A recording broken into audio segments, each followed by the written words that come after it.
actually is going to feel pretty familiar to you once we get to a certain point.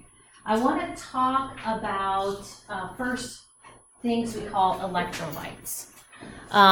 It's funny, like if you are, it should work, no it shouldn't. If you are, oh well, I'll just advance it this way. If you're a sports person, they say drink a lot of electrolytes. Yeah. So electrolytes, as I understand, well, electrolytes in general will conduct electricity.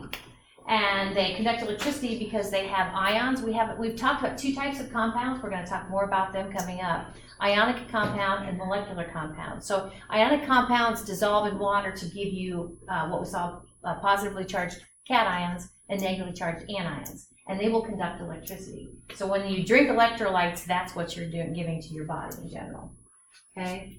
So I like this little figure, see what you guys think.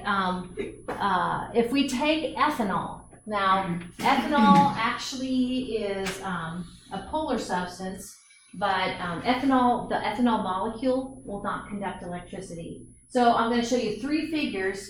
We have a plate here and a plate here, and we have a source of energy over there. So basically, we're counting on the connection to light up that light bulb, electricity to be conducted between these two plates. With ethanol, it cannot be. But we go ahead and we dissolve a salt. In this case, potassium chloride. And I don't know if you can see it very good, but now I've got the potassium will break apart from the chlorine. K will be a K plus, and a Cl will be a Cl minus. And now we have positively and negatively charges in that water, and it does conduct electricity. So the light lights up. So if you've ever heard, how does this work? Yeah, in regular old like water with no ions in it, you will not get electrocuted. Like if your bathtub is full of regular water, no ions in it, you could drop a hairdryer in there, toaster, and it would not conduct electricity. Really? Yeah. Can you repeat that? So liquid water, yeah, it will not let electricity flow. It's the other stuff in the water, like you see potassium chloride in here, that allows electricity to flow. So does most tap water have those electrolytes? Most tap waters has a certain amount of ions in it, yeah. So don't drop a hairdryer. So if it's completely clear, deionized water, even if we throw in a working toaster. Don't try it at home. Don't try it at home, yeah. Yes. And the thing about, of course, ocean water is very salty. Yeah. So yeah, you can definitely conduct electricity there. So what's the difference between that light bulb and this light bulb? It's dimmer. Yes, the last one looks dimmer, exactly. And so the last one is what we call a weak acid. We'll be talking about weak acids and strong acids in Chem 2. It's a weak acid. It only ionizes to a certain amount, it's acetic acid. So here, how would you quantify the ions, the middle one versus the last one?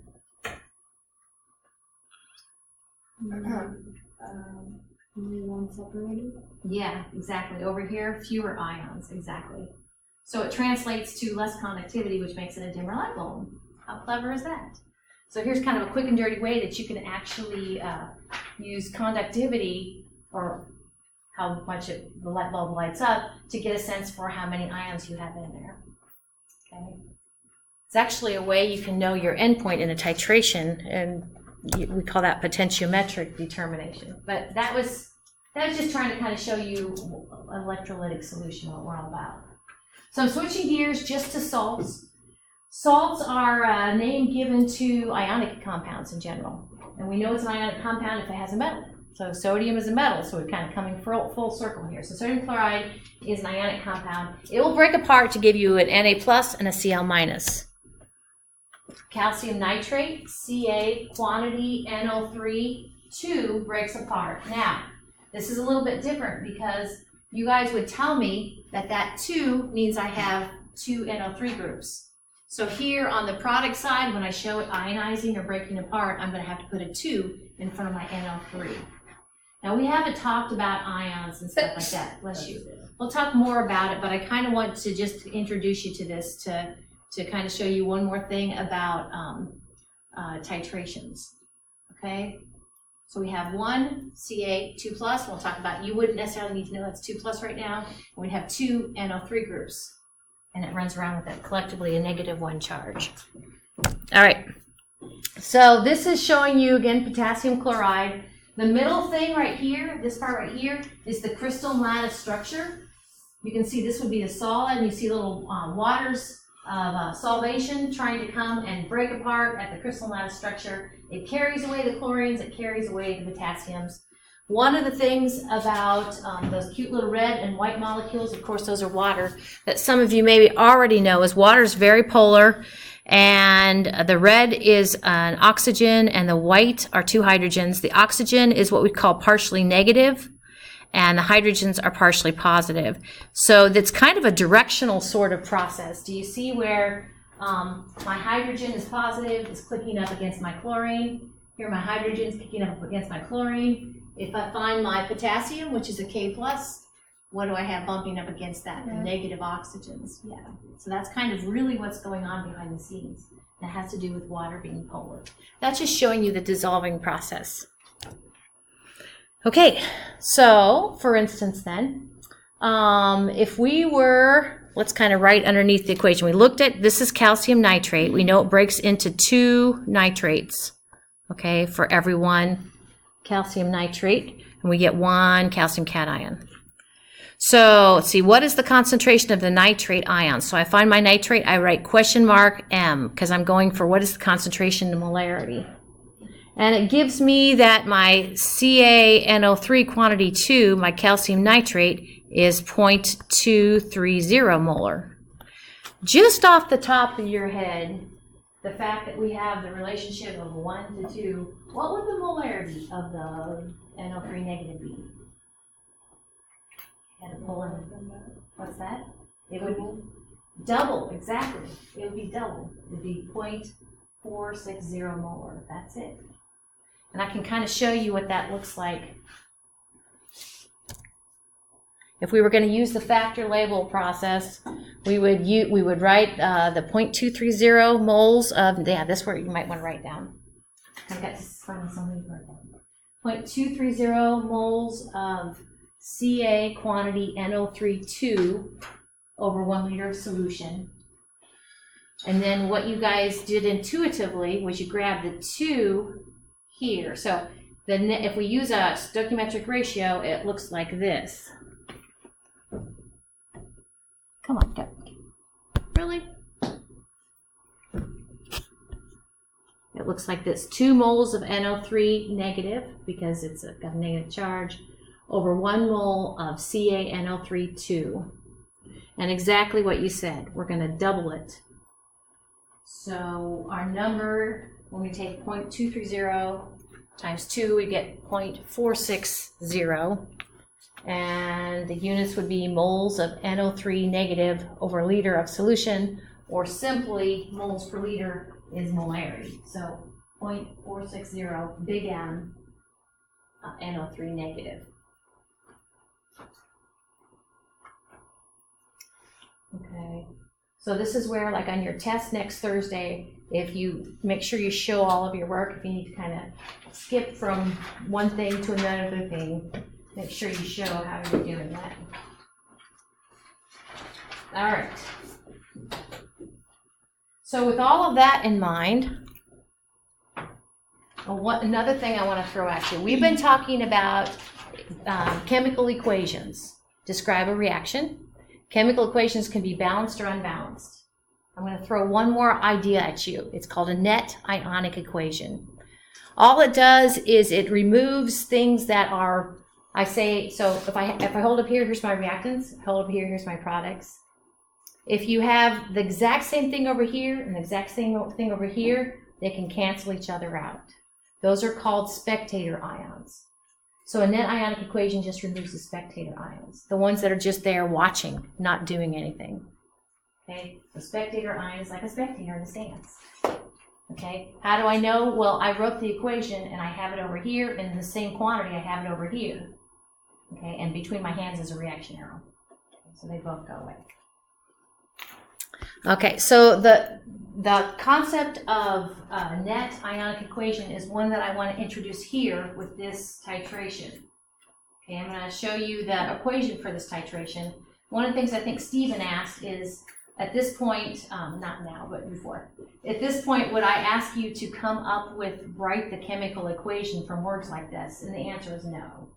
Okay, but you're going to see it here in a minute. So we actually, let's go ahead and do it this way. Here's the burettes. Everybody loves burettes. Here's a little stopcock. Okay, and here is our Erlenmeyer flask. Wow, that's a terrible looking Erlenmeyer. Okay, so if I read this, it says I am going to put in my Erlenmeyer 0.85 grams of oxalic acid, which is H2C2O4. Okay, now I'm going to dissolve it up. I'm going to juice it up with water. Okay, notice that the water I'm juicing it up with is about 100 milliliters of a particular molarity of H2SO4. This I don't care about. This I care about because this is my analyte. All right. Then it tells me that I'm going to titrate it with this purple stuff called potassium permanganate. So this is my KMNO4. Let's see, information given. It says that the titration required 22.35 milliliters. So I'm looking at 22.35 milliliters. That's when you take the final, and from that you subtract the initial volume like you guys did yesterday. Okay, now the question here is, what is the molarity? What is the molarity? So I'm going to show you on the next slide, but in this kind of mess of stuff, this H2SO4, the sulfate is a spectator ion, and in this potassium permanganate, the K plus is a spectator ion. So what I've got here actually on the board is the net ionic equation. Okay, so that is the net ionic equation. So here we go. I told you that the K plus was a spectator. The only thing we care about is the MnO4. If you go back to the previous slide, which I hope you guys already have that net ionic equation written down, right, in the previous slide. Mm-hmm. Okay, We have this too. Okay, yeah, the MnO4, thank you. The MnO4 came from KMnO4, and the K just went away because it was, otherwise it would have been on both sides. The the H plus on the reactant side came from the H2SO4. SO4, spectator ion, it disappears. So these two disappeared. Aside from all of that stuff, now we're going to work the problem kind of like we've done before. So it looks like this. So I'm rewriting this. Now what I've told you before is to write underneath the species what you know about it. So this 5 moles of H2C2O4, that would be this mass right here. So I'm going to write 0.2585 grams.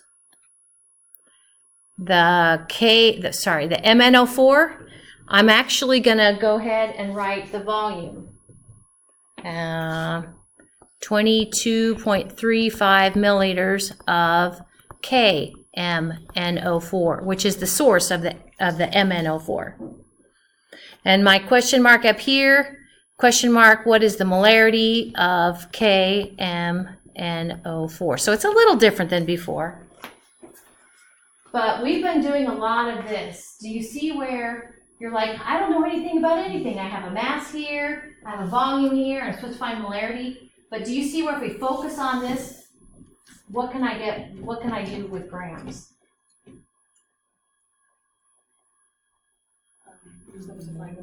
Yep, I can use grams to find the moles. Yep, I can use grams to find the moles, exactly. So that would be the moles of my H2C2O4. And then I can use stoichiometry to find the moles of this, right? Right? And it should feel kind of familiar. So we can use grams. I'll go ahead and put mm over that arrow. Mm is molar mass. To find the moles of the H2C2O4. Use stoichiometry, then to find the moles of the MnO4, -1. And now this might feel familiar because now I've got moles and volume. And I'm going to have to do a little bit of a switcheroo to go from MnO4 to KMnO4, but we're really close here to get to what I need, which is molarity. So here's how that all looks. All right. So we're going to start with the mass of the H2C2O4. So I would go 0.2585 grams of C2H2O4 over 1. And I'm not showing you how we use the periodic table, but I could, but I didn't.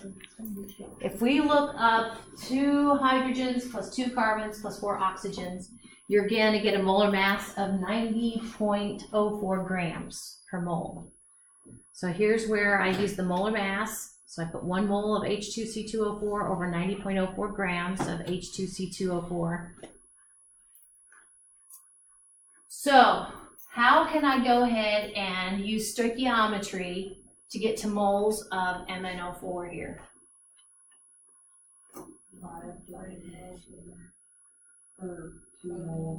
Yep. Oh, yeah.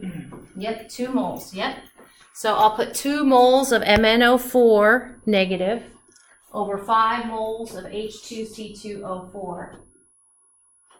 And that will get me to moles of MnO4. But I need moles of KMnO4. So let's see.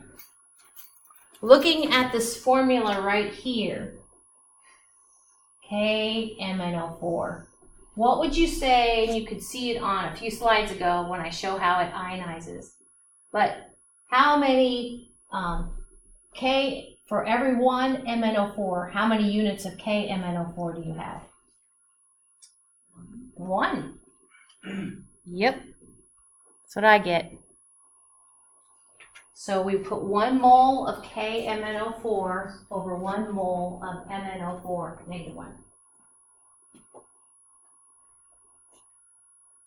And then we're ready just to go ahead and calculate to get to the moles of KMnO4. 4 sig figs. So you're looking at 0.001148. And now we've got units of moles of KMnO4. Moles of KMnO4. So now how do we finish and get to molarity?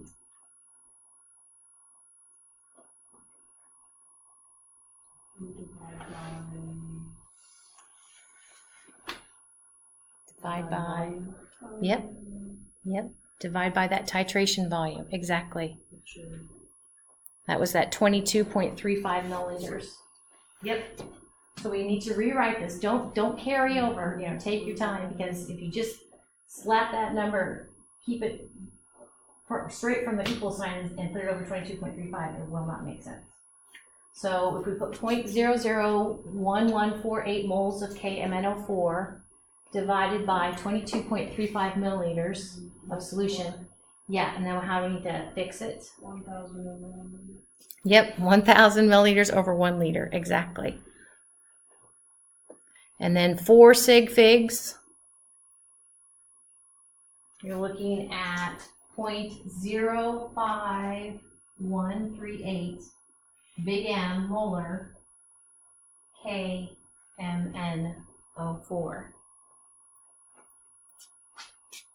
So that's it. So I like this example too because it shows you, I hope you guys were good with, we can actually dissolve the analyte up in water and then titrate it. That's exactly what we did here. And we had to use the molar mass of the H2C2O4 to get to moles to work the problem.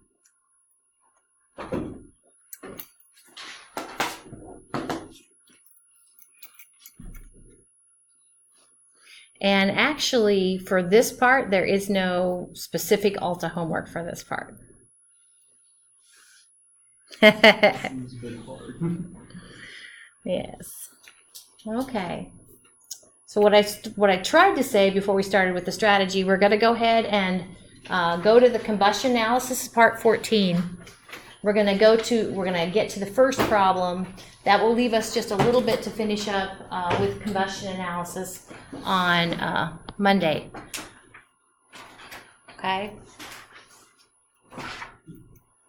All right.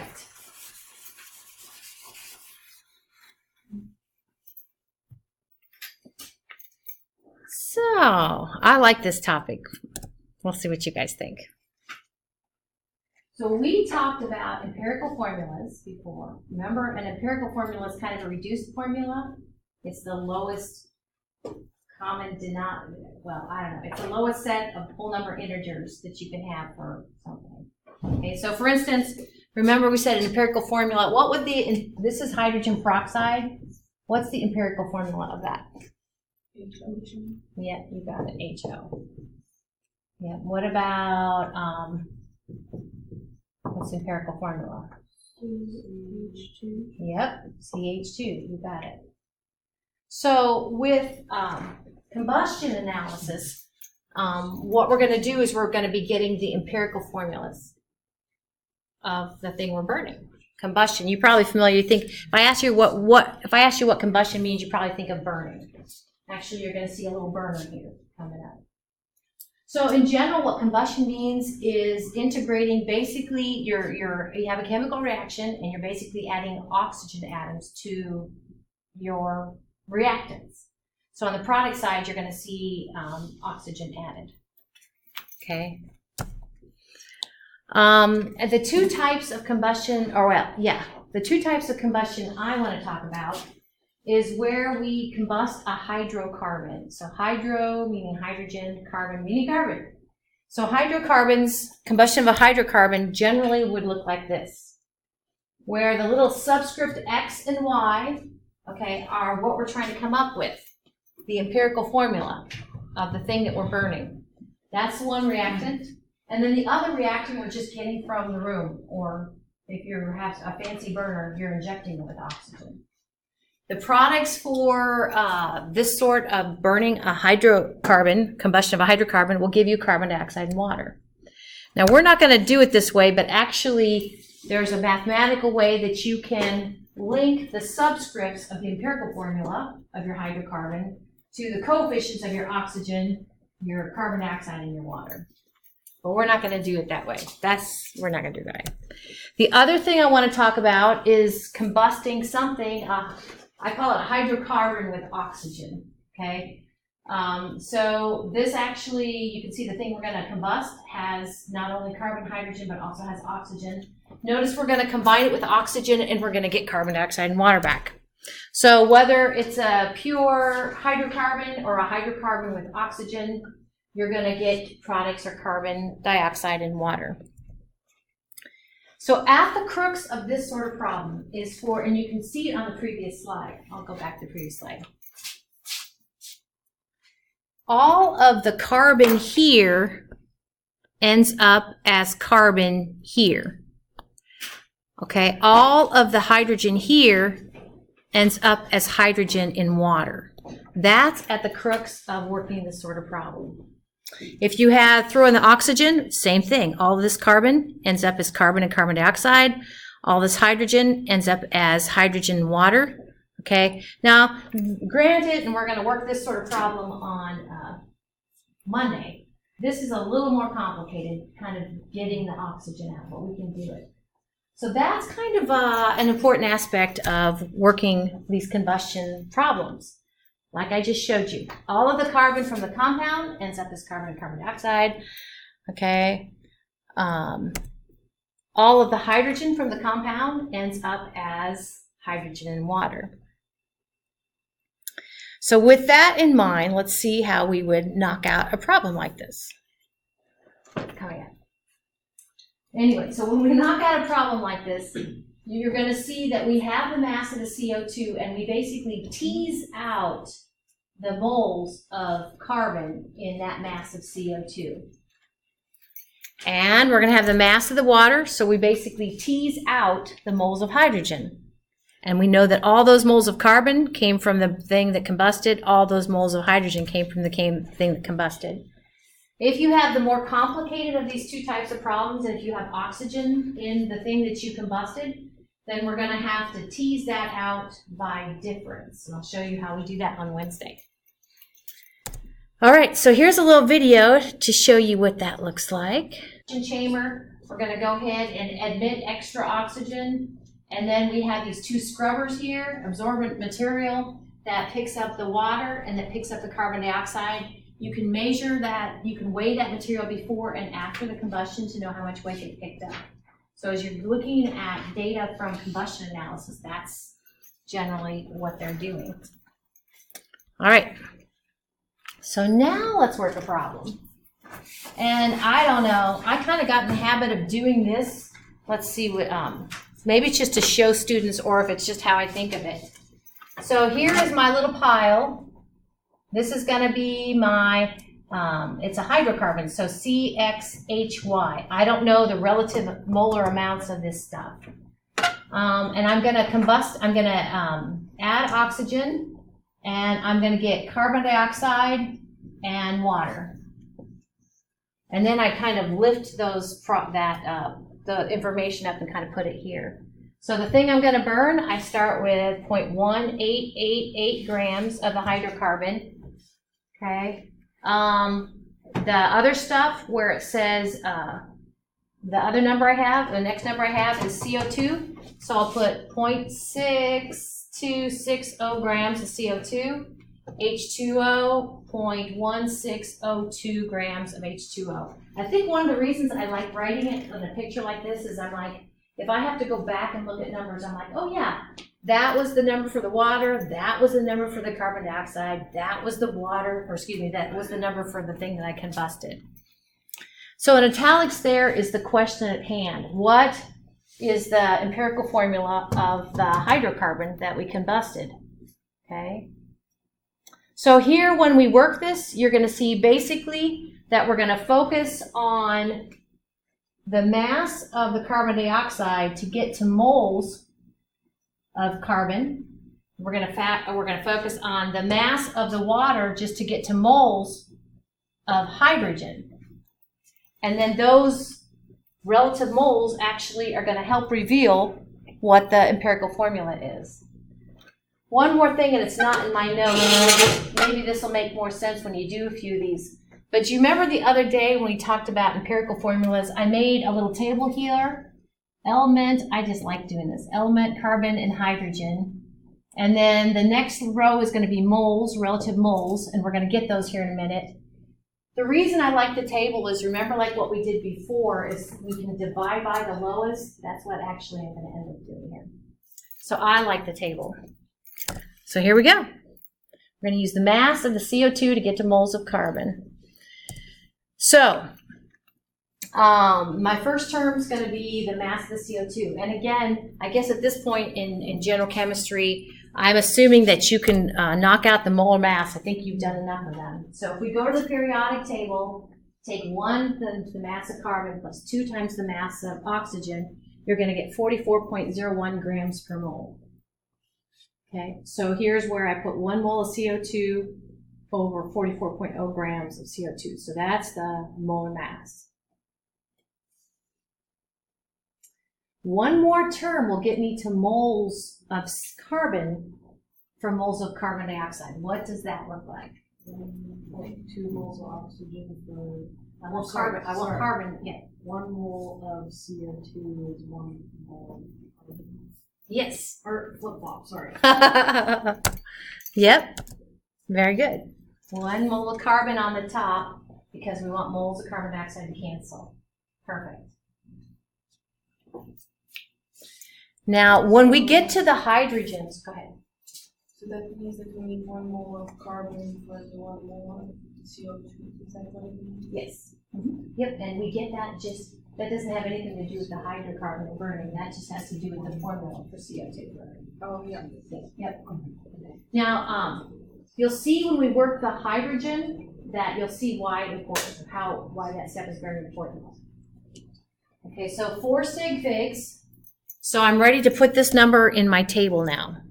0.01422 moles of carbon. 0.01422 moles of carbon. And I like the table because I don't feel like I have to put units. I can, but the units are in my column. So, we good with that? Okay, so now we're going for moles of hydrogen, starting with the mass of the water. We said the mass of the water was 0.1602 grams of H2O. What's the molar mass for water? Yeah, 18.02 grams per mole, exactly. So if we put 1 mole of H2O over 18.02 grams of H2O, that will give me moles of H2O. Now, we're going to do the same thing we did before. What does the next ratio look like? 1 mole of hydrogen over. No. 2 moles of hydrogen. Yep, it's going to be 2 moles of hydrogen, okay. because for a water molecule, I've got 2 H's and 1 O. So for the whole H2O, I have 2 H's for 1 H. Isn't that the same for carbon dioxide Good. and dioxide? Yeah. Yeah. Right. So if we were going for oxygen or carbon dioxide, it'd be 2 moles of O for 1 mole of CO2. But if we're going for carbon, it's 1 mole of C for 1 mole of CO2. And it just has to do with, so, well, you know, this is implied 1. Yeah. And so, I'm gonna put this up here. So we have 1 mole of carbon for 1 mole of CO2. But here, we have 2 moles of hydrogen for 1 mole of H2O. So this 1 comes from this 1, and this 2 comes from this 2. Are you saying that if we were searching the oxygen and the carbon dioxide, we would write 2 moles of oxygen Yep, over 1 mole of CO2? yep. Yep. Is that what you said? Yeah. Yep. I'm just trying to find out about it. Yep. Very good. So 4 sig figs, and you're looking at something else we can put in our little table here. So 0.01778 moles of hydrogen.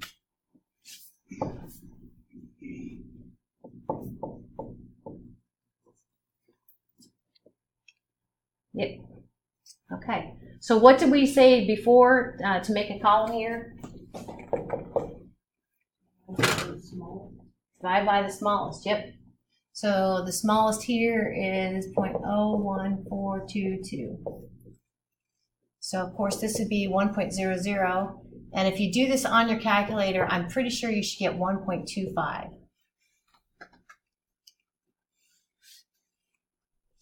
Now, be careful. We said we're not going to round to 1. We're going to make 1 more column. What are we going to do to clean it up? We are going to times it by 4, exactly. If you have a quarter here, or 0.25 or 0.75, you're going to go with multiplied by 4. So then scaling it up, that gives us 4.00 here, and of course 5.00 here. And so what's the formula for our compound?